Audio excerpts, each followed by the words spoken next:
Bir gündə Salman özü nəql edir. Mən Peyğəmbərin hüzurundaydım. Peyğəmbər dedi mənə, başladı özümdən sonra bir kim rəhbəri, canişin olacaq onu deməli. Birincisi Həzrət Əli, ikincisi İmam Həsən, üçüncüsü İmam Hüseyn. Saydı, 12-ci imama qədər saydı Peyğəmbər. Salman deyir mənə, dedi 12 dənə rəhbər olacaq. Sonra buyurdu, ey Salman, sən onu dərk edəcəksən, onun hüzurunu görəcəksən, 12-ci imamın. Mən təəccüb elədim, necə onu görəcəyəm? Peyğəmbər buyurdu, sən də kim səni kimi olsa, qədrinizi bilin, ola bilərsiniz, fürsətdir. Kim Salman kimi olsa, kim səni kimi olsa, onun vilayətini, imamətini qəbul etsə, ona mərifəti olsa, bilginən ki, o da imam zamanı görəcək.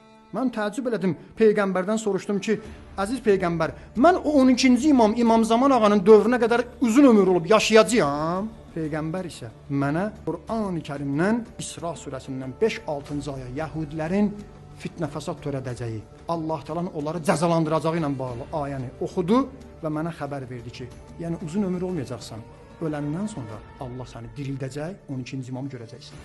Salman deyir, indi sizə xəbər versinlər ki, sən öləndən sonra diriləcəksən, İmam Zaman olacaqsan. Nə qədər sevinərsən. Salman deyir ki, mən bu zaman ağladım, sevincimdən bir cümlə dedim. Ey Peyğəmbər, bu sən tərəfdən mənə əhd, söz verirsiniz mənə bir əhd peymandır. Peyğəmbər deyir, bəli, əhd peymandır.